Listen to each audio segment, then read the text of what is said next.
갑자기 내게 나타나준 너 난 아무 말도 할 수가 없었지.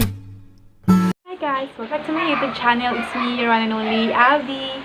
So for today's video, gagawa ko ng aking everyday makeup look wherein ang mga products is so very affordable. At saka, local brands po ito. So, we must support local brands, diba? So, before anything else, let's jump to the video. First, bago ako maglagay ng kung ano mang product sa aking mukha, gumagamit po ako ng aloe vera gel as my moisturizer. Ewan ko, pero nakaka-hydrate talaga siya ng face. And, yan, massage lang natin ang aking face, ganyan. Pagpasahan dyan yun yung aso, alam ko maririnig nyo siya. Laging ganyan yan. Ganyan. Tapos, itap-tap lang natin, yan. Ganyan lang. Pak, oh. Sige girl, tap po pa yan. Oh, diba? Oh. Ganyan. Hintay ko munang ma-absorb ng aking face ang aloe vera. Siyempre, sinabayan ko na rin din ng lip balm. And for my brows, I am using AkoMuna Cosmetics, their eyebrow pomade. It has two shades, the medium brown and the dark brown. So for this look, I am using dark brown.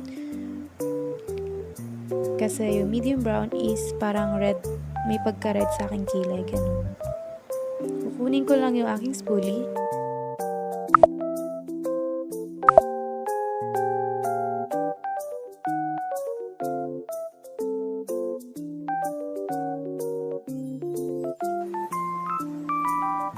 Yan na yung dark brown. Lagi ko talaga siyang ginagamit, yung dark brown na yan.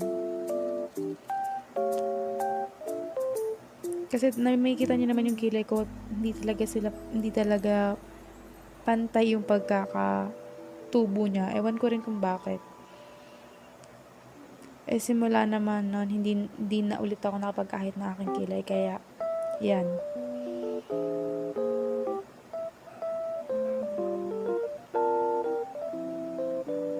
So, ayan, tapos ko na yung isa. So, doon tayo sa isa.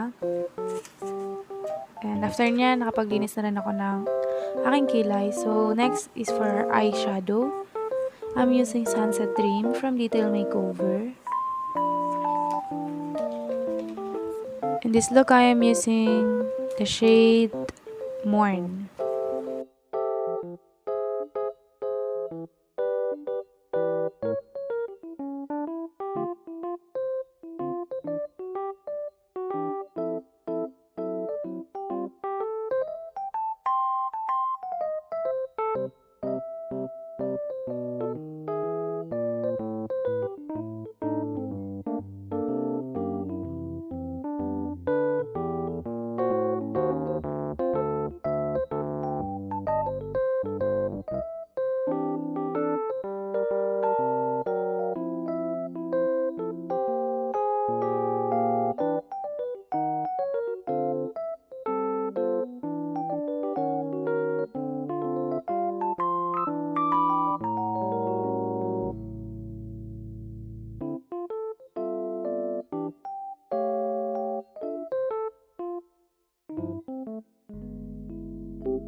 Ayan, tapos na ang aking eyeshadow.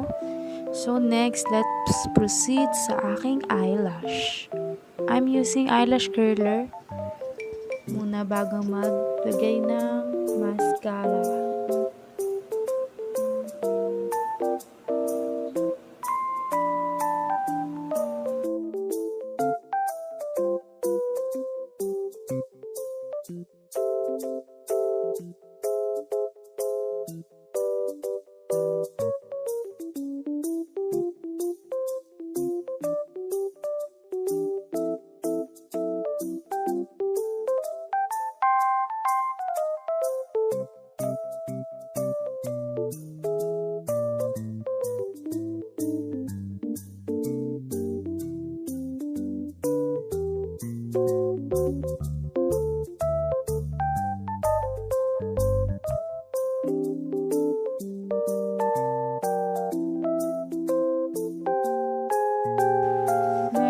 is concealer. Instead using foundation, I'm using concealer kasi everyday look lang siya para less lulas. Oily ako kaya I'm using only concealer. And that concealer is from Maybelline Fit Me Concealer in the shade 25. Tinatakpan ko lang ang aking mga blemishes at saka syempre ang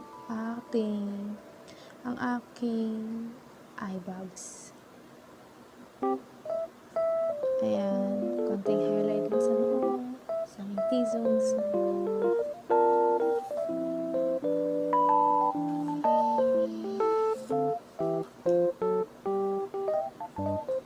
And after that, i-blend ko lang yan gamit ang sponge.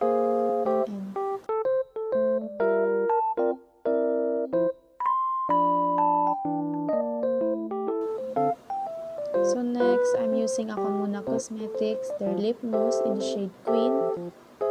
Sobrang lightweight ng lip mousse na to. Grabe, ang ganda, promise. Affordable pa.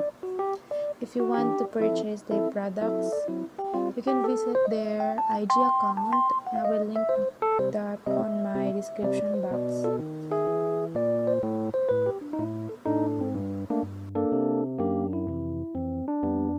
And for my blush, I'm using e.l.f.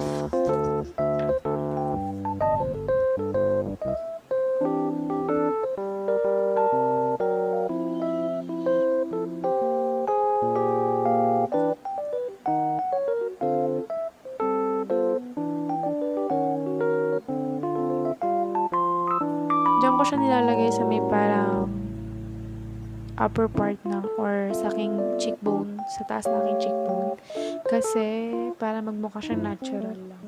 Yung parang kinilig ka lang, ganun.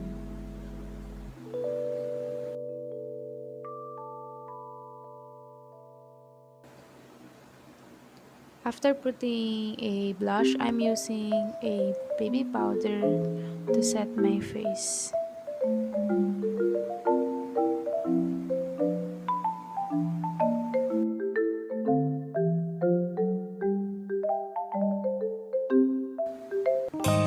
This is the final look. Hope you like it, guys.